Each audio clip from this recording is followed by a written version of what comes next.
Hello students, welcome to Biology World. I am Priyanka Shauran.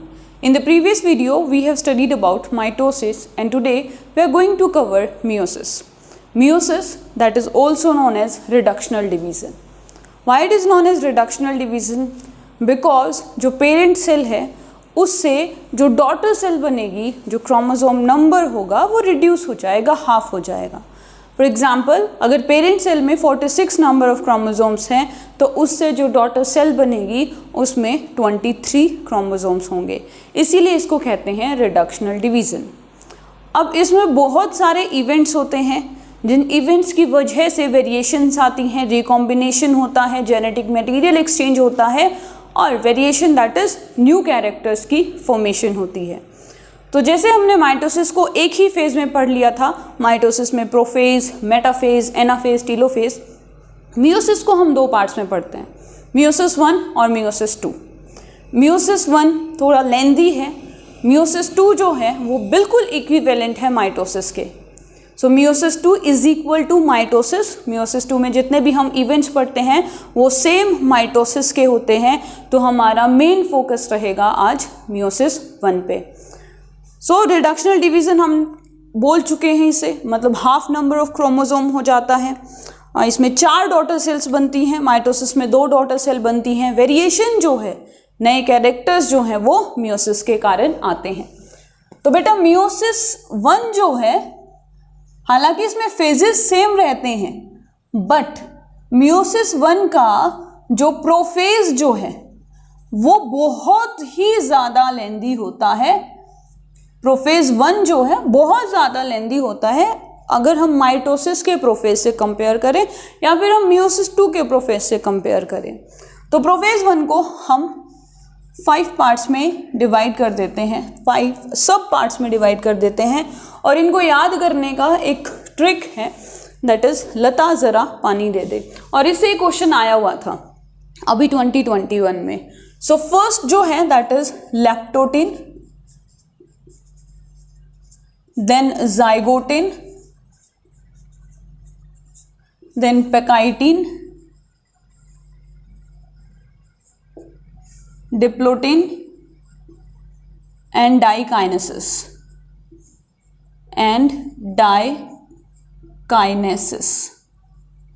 Diakinesis से question पूछा गया था नीट 2021 में. तो लता जरा पानी देते, ठीक है. लैप्टोटिन, zygotene, pachytene, diplotene and diakinesis. देखो प्रोफेज 1 में क्या होता है, प्रोफेज 1 में कंडेंसेशन स्टार्ट हो जाएगी. मतलब जो अर्ली प्रोफेज जो हमने पढ़ा था वो सारे कैरेक्टर्स आपको लैप्टोटिन में देखने में मिलेंगे कि जो क्रोमोसोम्स जो हैं या क्रोमेटिन फाइबर जो है वो एक बॉल की तरह, थ्रेड की तरह हमें नज़र आएगा जिसके एंड्स हमें क्लियर नहीं होंगे. ये है आपका लैप्टोटिन. नाउ जब ये जाइगोटिन में पहुंचेगा, अब यहाँ से मेन इवेंट स्टार्ट हो जाएंगे. मेन इवेंट्स क्या होंगे कि जो क्रोमोसोम जो है, ये न्यूक्लियर मेम्ब्रेन हो गया आपका, क्रोमोसोम्स जो हैं वो बन जाएंगे, मतलब कंडेंसेशन हो जाएगी. और वो कंडेंसेशन बेटा इस तरीके से होगी जाइगोटिन में कि होमोलोगस पेयर्स बनेंगे. होमोलोगस, सेम स्ट्रक्चर, होमो मतलब सेम, ठीक है, लोगस मतलब जो एक जैसे दिखाई देते हैं, सेम स्ट्रक्चर जिनका होता है. होमोलोगस जो क्रोमोसोम्स हैं, एक मैटरनल होगा एक पैटर्नल होगा. जैसे क्रोमोसोम नंबर 1 फादर से, क्रोमोसोम नंबर 1 जो मदर से, दोनों एक जैसे हैं तो वो पेयर बनाना शुरू कर देंगे. हम कह रहे हैं कि बाईवैलेंट कंडीशन यहाँ पे आपको देखने को मिलेगी. बाईवैलेंट दैट इज जिसमें आपको 2 क्रोमोसोम या फिर 4 क्रोमेटिड्स आपस में लिंक्ड मिलेंगे, आपस में जुड़े हुए मिलेंगे, पेयर की फॉर्मेशन में मिलेंगे. और इनको आपस में जोड़ेगा कौन? इनको आपस में एक प्रोटीन जोड़ेगा, दैट इज सिनेप्टोनीमल कॉम्प्लेक्स प्रोटीन, जो एक ब्रिज की तरह इन दोनों क्रोमोसोम्स के बीच में बन जाएगा. कौन सा है ये? सिनेप्टो, ठीक है, सिनेप्टोनीमल कॉम्प्लेक्स. ये प्रोटीन है, ये एक लैडर की तरह कह सकते हो, एक ब्रिज की फॉर्मेशन करेगा इनके बीच में. दो होमोलॉगस क्रोमोसोम्स के बीच में। तो यहाँ पे क्या हो रहा है, पेयरिंग हो रही है होमोलॉगस क्रोमोसोम्स के बीच में, बाइवेलेंट बन रहे हैं और इस प्रोसेस को हम कहते हैं सिनेप्सिस।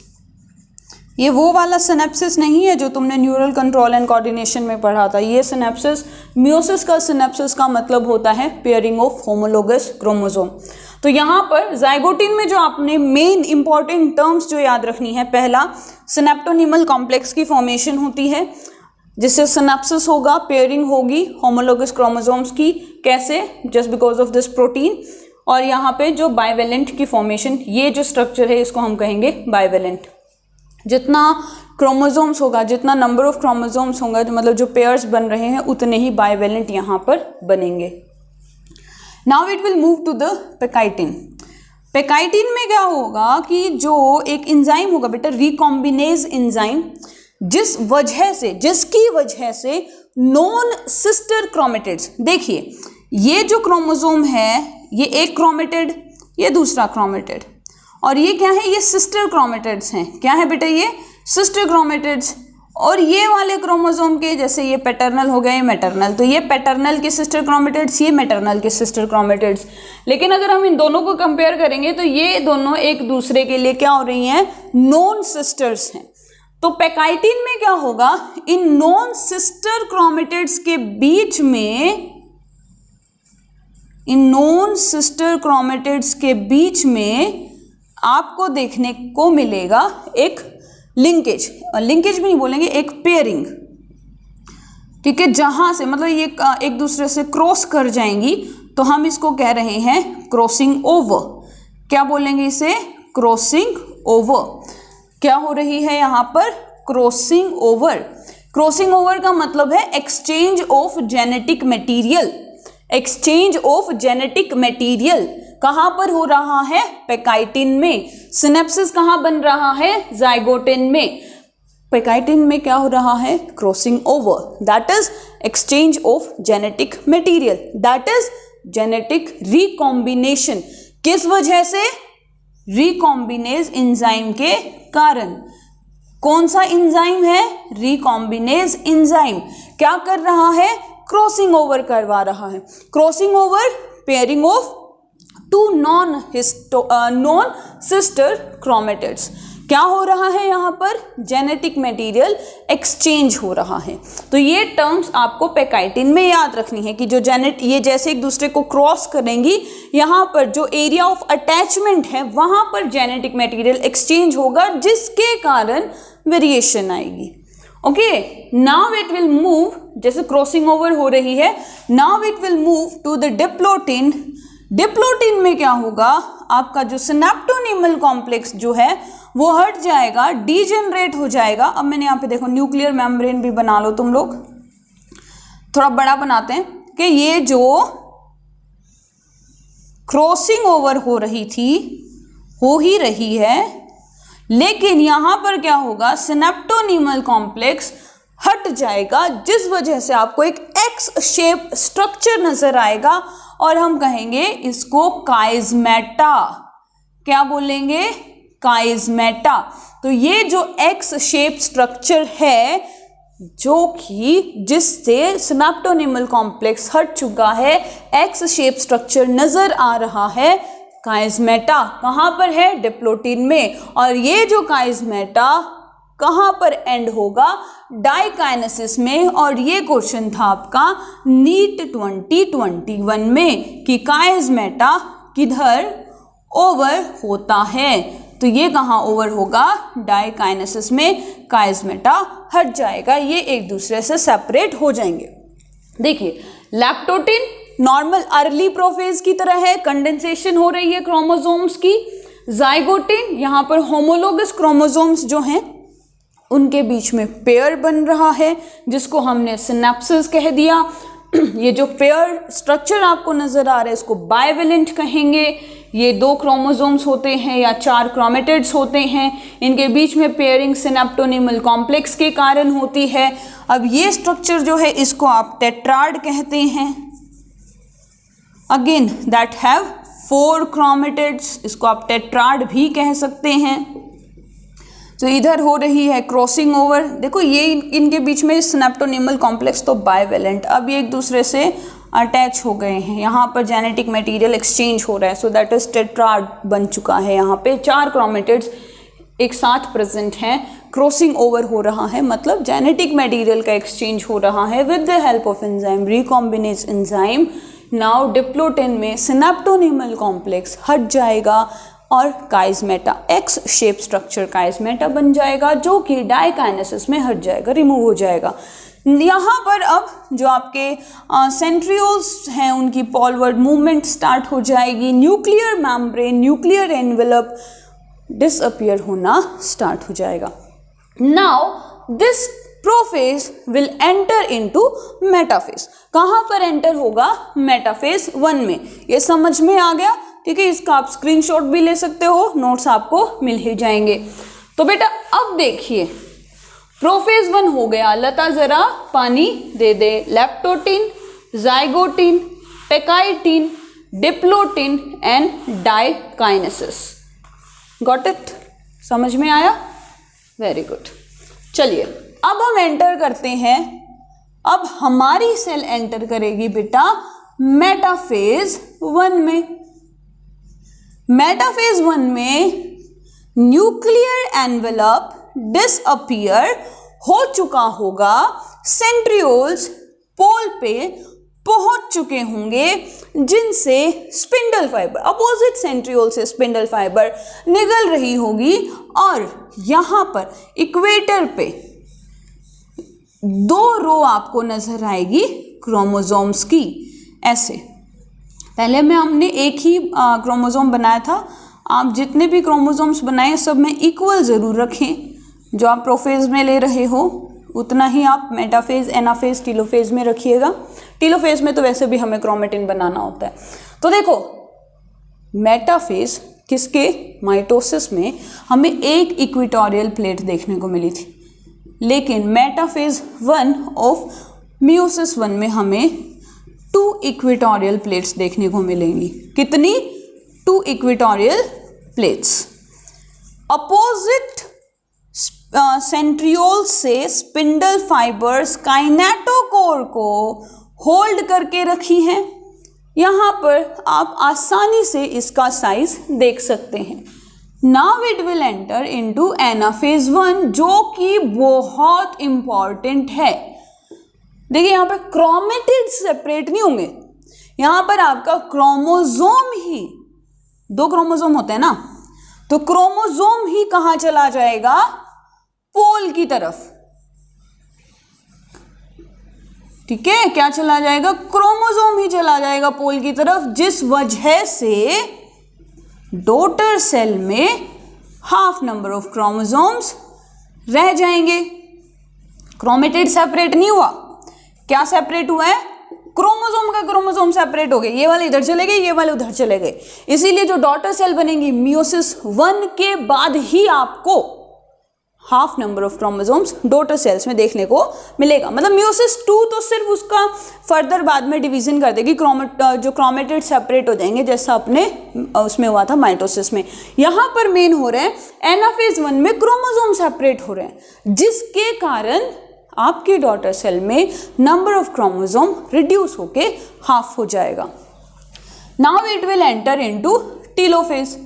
ठीक है, टीलोफेज में क्या होगा? आपके टीलोफेज में ये देखिए, यहीं से बता देती हूँ मैं, ये सारे स्पिंडल फाइबर्स गए, क्रोमोसोम्स जो हैं आपके कंडेंस हो गए। क्या हो गए? कंडेंस हो गए या डीकंडेंस हो गए? चलो बताओ मुझे, क्रोमोसोम्स कंडेंस हो गए या डीकंडेंस हो गए? कंडेंसेशन से तो क्रोमेटिन से क्या बन रहा है? क्रोमोसोम बन रहे हैं, तो ये हो गए आपके डीकंडेंस हो गए। ठीक है, ये सेंट्रियोल्स हट गए। न्यूक्लियर मेम्ब्रेन कहाँ पर? टीलोफेज में न्यूक्लियर मेम्ब्रेन आपकी अपीयर हो गई टीलोफेज 1 में। नाउ इट विल एंटर किस में? साइटोकाइनेसिस हो जाएगी, सेल डिवीजन हो जाएगी, इनकी अलग अलग डॉटर सेल्स बन जाएंगे। अब ये जो डॉटर सेल्स बनी हैं, इससे 2 डॉटर सेल बन गई, जिसमें हाफ नंबर ऑफ हैप्लॉइड हैं, ये हाफ नंबर ऑफ क्रोमोसोम है। Now they will enter into intrameiosis और we can call it a interphase, जिसमें सब कुछ होगा, सिर्फ डीएनए रेप्लिकेशन नहीं होगी।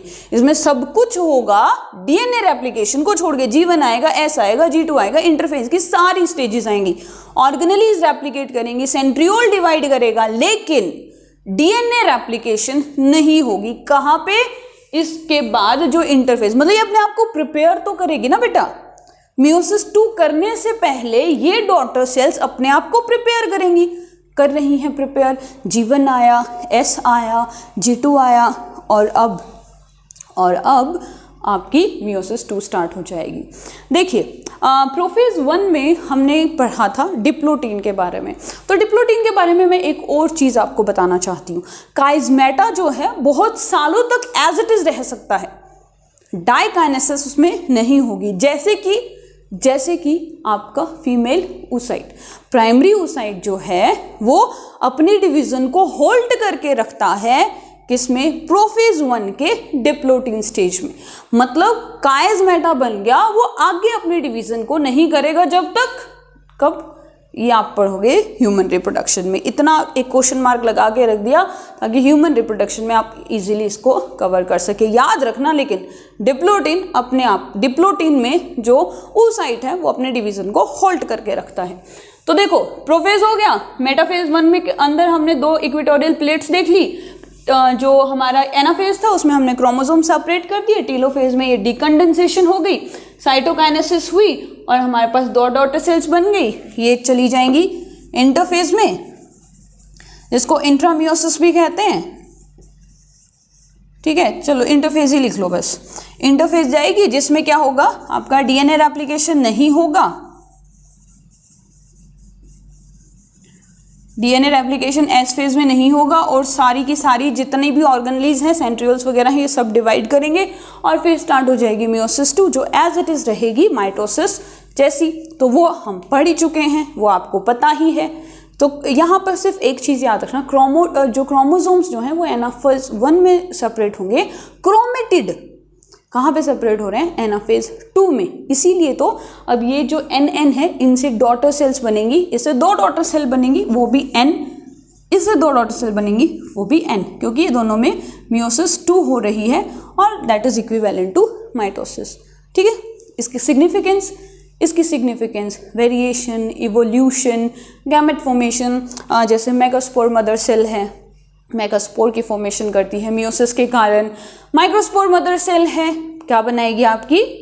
क्या बनाती है? माइक्रोस्पोर्स बनाती है। ठीक है, वो भी मियोसिस के कारण। मेल गैमेट है ह्यूमंस का, फीमेल गैमेट है ह्यूमंस का, वो किससे बनता है? मियोसिस के कारण। तो यूजुअली जो जर्म सेल्स होती हैं, जो रिप्रोडक्शन में पार्टिसिपेट करती हैं जर्म सेल्स, उनमें आपको मियोसिस देखने को मिलता है। So that's it for today and also for the chapter. ये चैप्टर की लास्ट वीडियो है, इसी जो डिस्क्रिप्शन बॉक्स में आपको नोट्स का लिंक मिल जाएगा, फ्री PDF है, डाउनलोड कीजिए, अच्छे से पढ़िए, याद रखिए, बिकॉज ये चैप्टर नीट के लिए बहुत इंपॉर्टेंट है। Thank you.